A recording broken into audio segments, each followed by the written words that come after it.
Olá, boa tarde. O Supremo Tribunal Federal fez agora pela manhã sessão plenária extraordinária.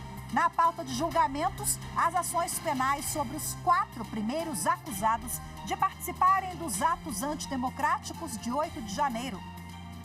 Eu sou Rafaela Vivas e no Jornal da Justiça de hoje vamos trazer as informações sobre essa primeira parte do julgamento. E você vai ver também. Presidente do Supremo Tribunal Federal e do Conselho Nacional de Justiça, ministra Rosa Weber, lança programa judicial de acompanhamento do desmatamento na Amazônia. O Supremo Tribunal Federal garante a advogados de Jair Renan Bolsonaro acesso à investigação na Justiça do Distrito Federal. E ainda, União é condenada a pagar indenização de R$1 milhão para o filho de Genivaldo Santos, morto durante uma abordagem da Polícia Rodoviária Federal em maio de 2022.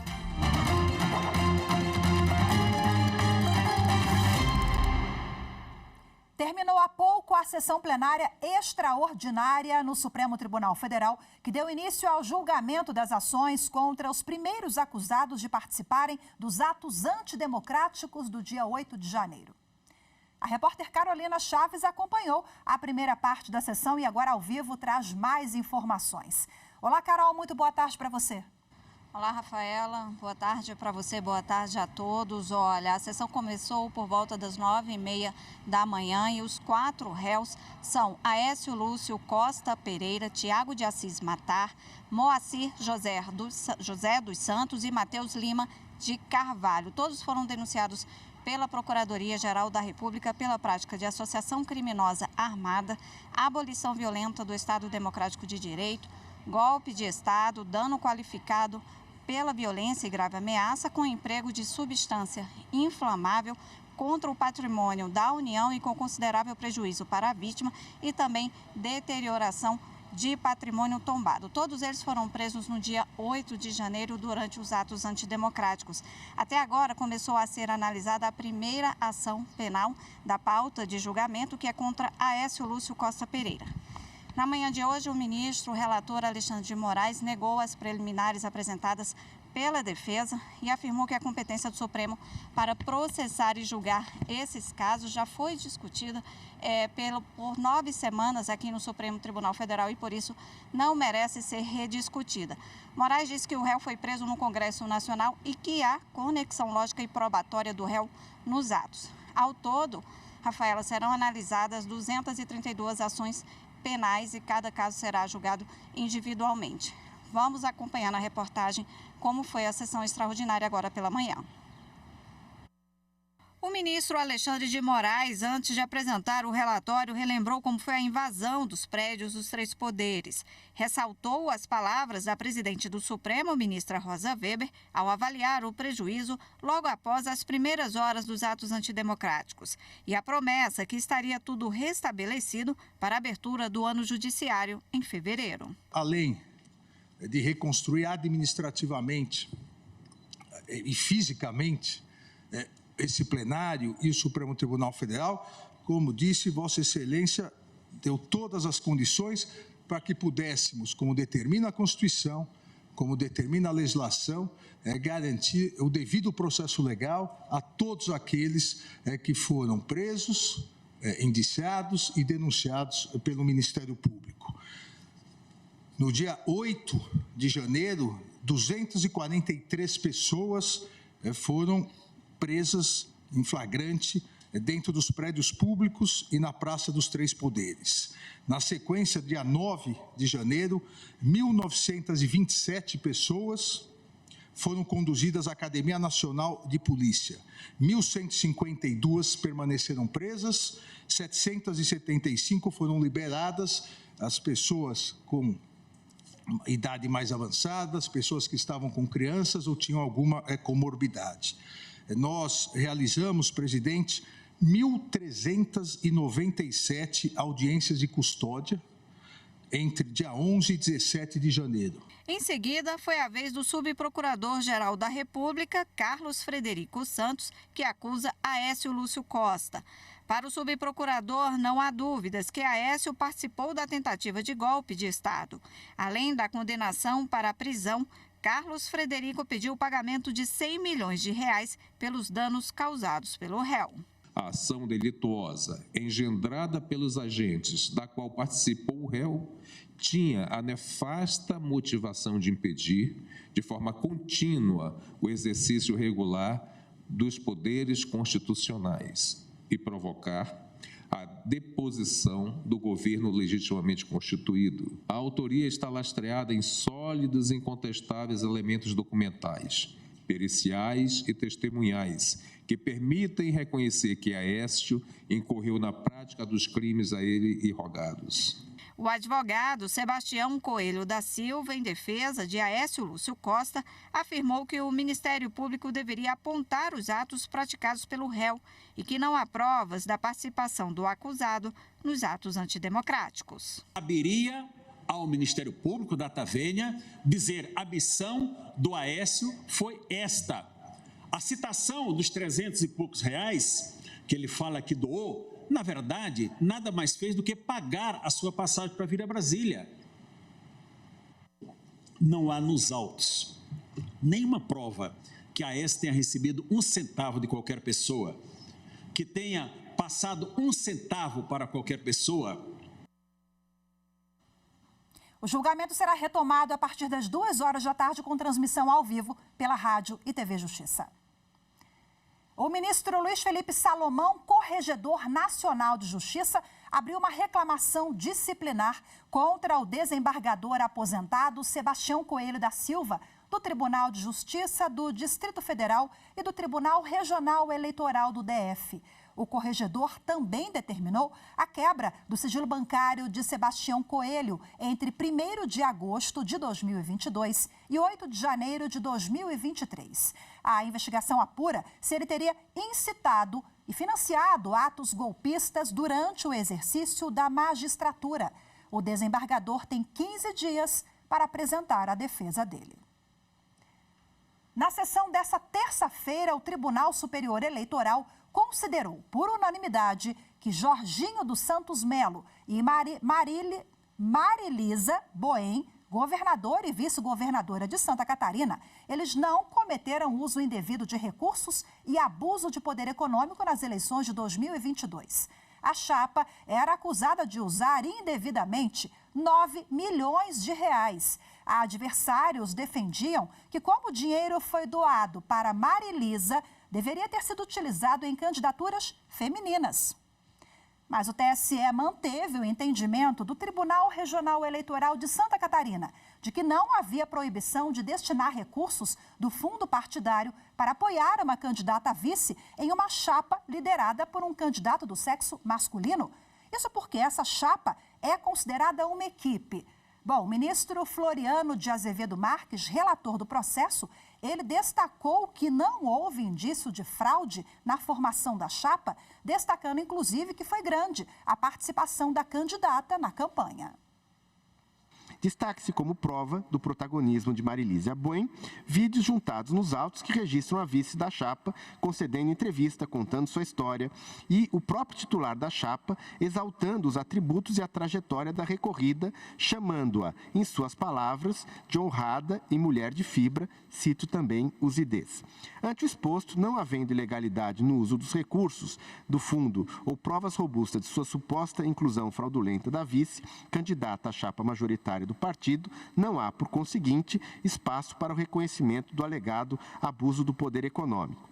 Em relação a eventual novo tratamento legal que possa ser dado para segregar ainda mais a aplicação desses recursos, trata-se de matéria de lege ferenda que não permite ser tratada como indutora de uma conduta fraudulenta a justificar o provimento do recurso. Por essas razões, voto no sentido de negar provimento ao recurso ordinário eleitoral interposto por Rosane Magali Martins. É como voto, senhor presidente. A seguir, União deverá indenizar filho de Genivaldo de Jesus, morto durante uma abordagem da Polícia Rodoviária Federal. Os detalhes em instantes, voltamos já.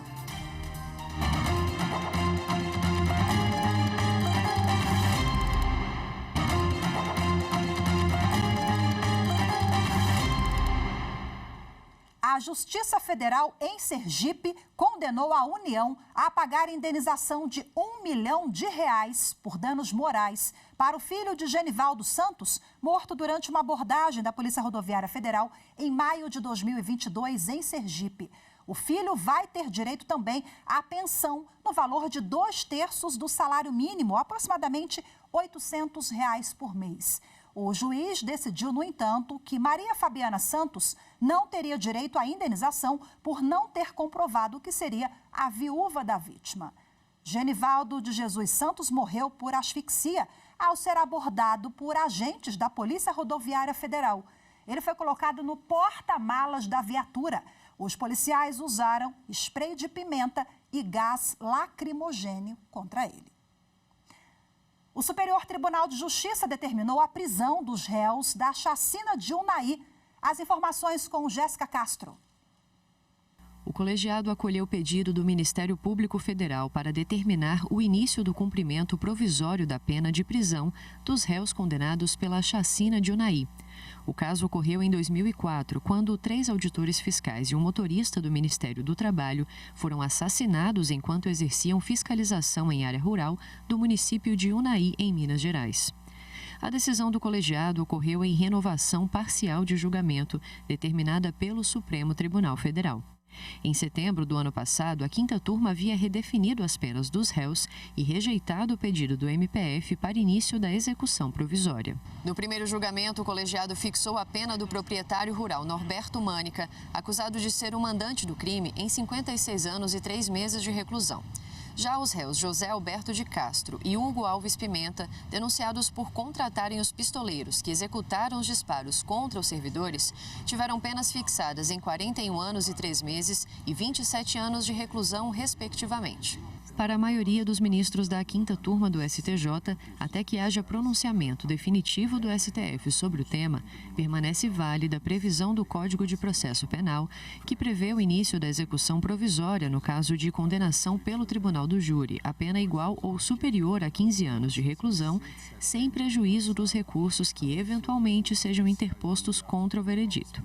O relator do recurso especial, ministro Ribeiro Dantas, destacou que o STF não cassou o acórdão anterior em relação ao cálculo das penas e apontou que no recurso derivado das condenações da chacina de Unai, nenhuma das partes alegou inconstitucionalidade do artigo 492 do CPP e, por isso, para o ministro, não há razão para que o STJ instaure de ofício incidente de declaração de inconstitucionalidade do dispositivo.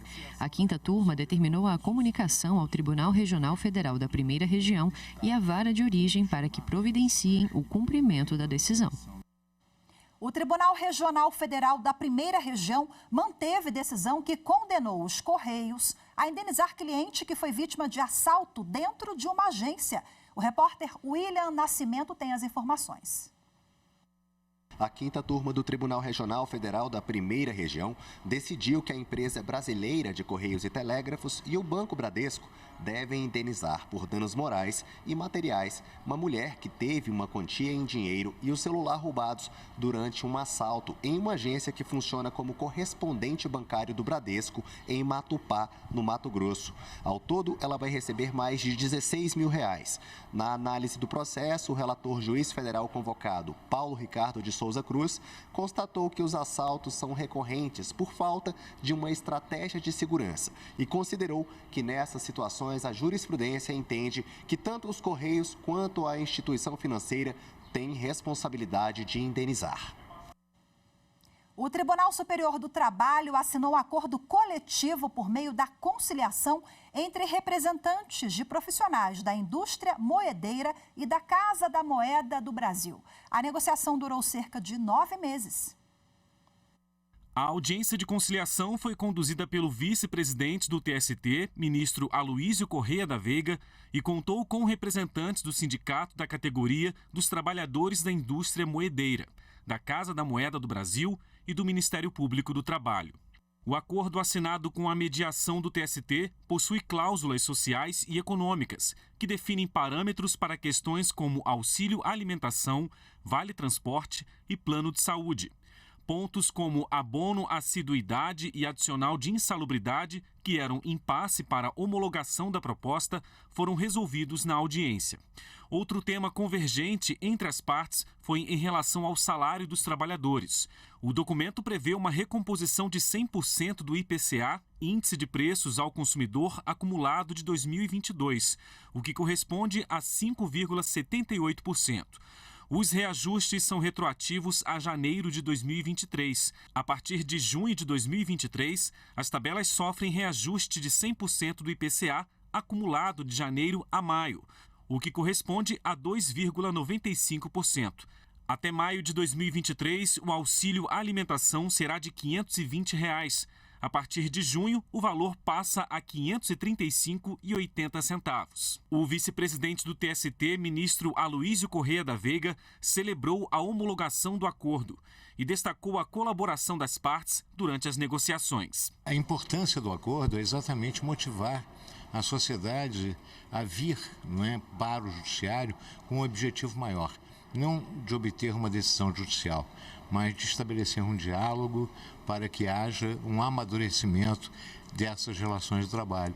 E a conciliação é um modelo mais apropriado para que as partes, que seriam litigantes pelo conflito de interesses, tenham na harmonia, na sua vontade, harmonizada toda essa estrutura, todas essas condições de trabalho que são estabelecidas no direito coletivo. Representantes da categoria de trabalhadores e da Casa da Moeda também consideraram um acordo positivo. Logicamente que esse conflito que existe entre o interesse do trabalhador e a possibilidade do empregador estar oferecendo benefícios é sempre uma relação conflituosa.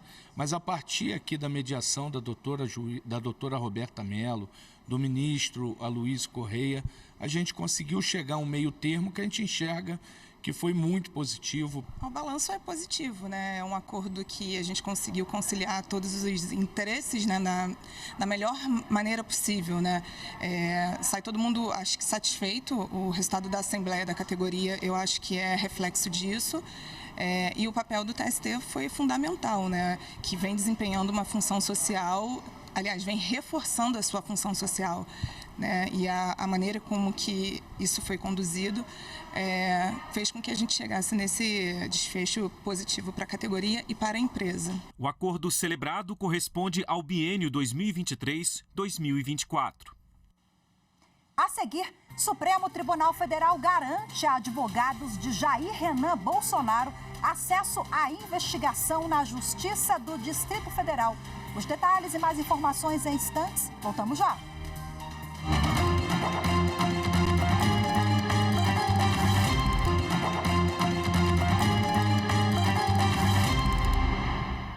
O Supremo Tribunal Federal garantiu aos advogados de Jair Renan Bolsonaro Filho, que é filho do ex-presidente Jair Bolsonaro, acesso a informações da Operação Nexum da Justiça Federal do Distrito Federal. A ação apura crimes contra a ordem tributária. Mais informações com Anderson Arcoverde. A operação foi realizada no dia 24 de agosto, no Distrito Federal e em Santa Catarina. O principal alvo foi Maciel Alves de Carvalho, acusado de ser líder de uma organização criminosa que usava laranjas e empresas de fachada para desviar recursos. Maciel Alves é instrutor de tiro de Jair Renan, filho do ex-presidente Jair Bolsonaro. A defesa de Jair Renan recorreu ao Supremo Tribunal Federal e afirmou que no dia da operação pediu à 5ª Vara Criminal de Brasília acesso aos autos de investigação. Mas o pedido foi negado com o argumento de que as informações somente seriam repassadas após manifestação do Ministério Público e eventuais diligências da polícia. Os advogados entraram com mandado de segurança no Tribunal de Justiça do Distrito Federal, que também negou o pedido e alegou que o inquérito tramita em segredo de justiça para não prejudicar as investigações. Ao analisar a reclamação apresentada ao STF, o ministro Nunes Marques lembrou que a súmula vinculante número 14 do Supremo estabelece que é direito do defensor, no interesse do representado, ter acesso amplo aos elementos de prova que digam respeito ao exercício do direito de defesa. O ministro determinou que as informações sejam liberadas. A presidente do Supremo Tribunal Federal e do Conselho Nacional de Justiça, ministra Rosa Weber, lançou o Programa Judicial de Acompanhamento do Desmatamento na Amazônia.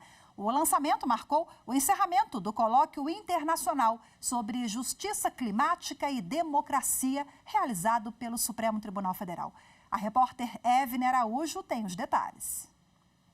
O programa é voltado para o monitoramento do desmatamento e da degradação da flora nativa na região amazônica.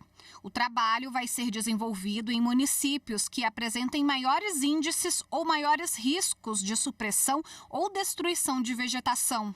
A ministra Rosa Weber, ao anunciar o projeto, alertou para o desmatamento ilegal na Amazônia, que cresceu 57% desde 2018. A urgência climática em muito superou a mera especulação teórica ou retórica ou o prognóstico de um futuro incerto.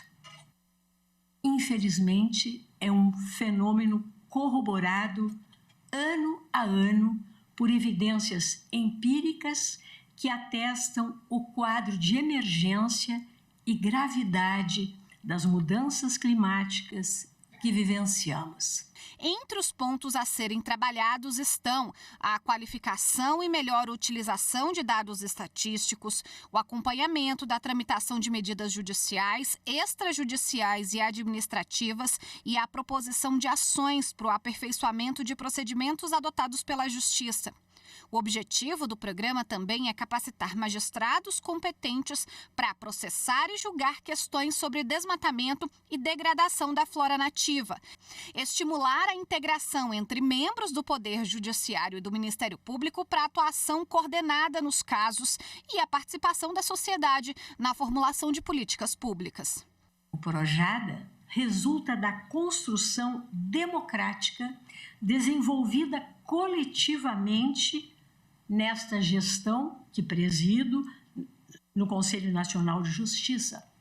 Ao falar do projeto, o ministro Herman Benjamin, do Superior Tribunal de Justiça, afirmou que os agentes da Justiça precisam entender o impacto das decisões judiciais na preservação ambiental. A decisão judicial só tem importância se ela impactar a realidade. E as pessoas que precisam desta decisão judicial. E no caso da natureza, a natureza não é pessoa, ou pelo menos não é no nosso ordenamento jurídico, mas é considerada, com certeza, mesmo no Brasil, uma daquelas entidades vulneráveis, talvez a mais vulnerável de todas. E foi lançado no Supremo Tribunal Federal um livro sobre direito comparado, com o prefácio da presidente do STF, ministra Rosa Weber. O autor é ex-assessor direto da magistrada. Quem traz os detalhes é o repórter Pablo Lemos. O autor do livro, intitulado O Common Law Tropical e o caso Marbury Madison brasileiro, é o doutor e professor da Universidade de Brasília, Tiago Aguiar de Pádua. Na obra, ele estabelece uma comparação entre um caso norte-americano emblemático de 1803, que dá título ao livro, e um caso brasileiro histórico julgado no Supremo Tribunal Federal em 1902 pelo desembargador José Climaco Espírito Santo. No caso americano, houve um problema muito grave do ponto de vista político e do direito. A separação entre essas duas coisas sempre foi muito problemática. No caso norte-americano, uma nova eleição fez com que se mudasse a composição política. O novo presidente que assumia a época, lá em 1800, que era o Thomas Jefferson, sendo contrário àquele grupo que se encontrava exercendo o poder, levou um embate entre o Poder Executivo e o Poder Judiciário. E numa dessas referências, que acabou conhecido como Juízes da Meia-Noite, os Midnight Justice, é um loteamento que se fez daquele grupo que saía do poder de pessoas no Poder Judiciário. E uma dessas vagas de juiz, que foi tentada, nomeação, recusada pelo presidente que assumia.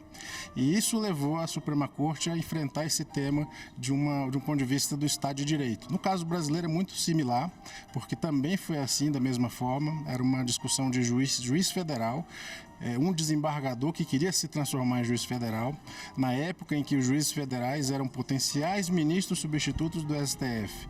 E ele, já sendo desembargador, queria virar juiz federal, o presidente que assume nega, e então o caso é judicializado no Brasil, e o então presidente da República era o Campos Salles, e o Campos Salles negou a indicação do próprio Supremo, e aí foi judicializado e o Supremo Tribunal fez uma repetição muito próxima daquilo que foi feito nos Estados Unidos da América. O prefácio é da presidente do STF, ministra Rosa Weber. No texto, ela afirma que o livro trata de um criativo diálogo entre temas antigos e muito conhecidos e um tema antigo, mas desconhecido, como o caso julgado pelo STF no início do século passado. Para mim é uma honra muito grande, até porque a ministra Rosa termina a presidência, a gestão de uma forma muito efetiva, altaneira, enfrentando desafios muito grandiosos, e efetivamente para mim é importante porque a ministra conseguiu fazer uma afirmação de gênero, conseguiu fazer uma afirmação do Estado de Direito e conseguiu fazer algo que era impensável numa defesa no momento de fragilidade democrática. Este é o 10º livro de Tiago de Pádua, entre obras individuais e coletivas. E foi durante uma pesquisa na biblioteca Ministro Vitor Nunes Leal, no STF, que surgiu a inspiração para a mais recente obra. Tropecei nesse arquivo, eu passei um período estudando aqui na biblioteca e lendo os livros, os empoeirados da biblioteca, aqueles raros, e aí num deles, olhando pelo índice, me deparei com algo que eu nunca tinha visto, e era realmente um caso centenário, jamais citado por ninguém. O lançamento do livro teve a presença do ministro Edson Fachin e reuniu familiares e amigos do autor, além de professores e estudantes universitários. Hoje ficamos por aqui. Muito obrigada pela sua companhia. Uma ótima tarde. Até amanhã. Tchau, tchau.